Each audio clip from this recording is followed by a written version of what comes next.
Madam President, for the record, never ho namin napag-usapan po ang charter change. CONAS, CONCON, People's Initiative, never po lumabas yung pangalan ng charter change sa aming pag-uusap. Nag-uusap po kami tungkol ho kung paano ho natin maiayos ang mga problema ho ng ating bansa. Higit sa lahat, paano ho mabalik ang tiwala ng taong bayan sa ating institusyon. Aminado ho tayo, pag tayo po ay umiikot sa buong Pilipinas, nakakausap po natin ang ating mga constituents, marami hong nagulat, maraming nagalit, at marami hong nadismaya.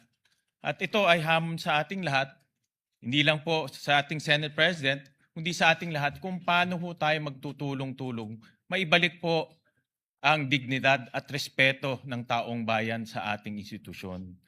Kaya mga kasama, itong mga lumalabas na video na ganito, hindi ho ito nakakatulong.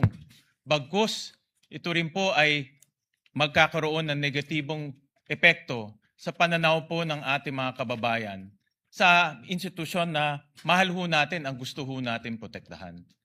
So with that, Madam President, let me second the motion of Senator Miguel Zubiri, invoking Section 93 of our rules, acts, and language which offend a senator or any public institution shall be deemed unparliamentary.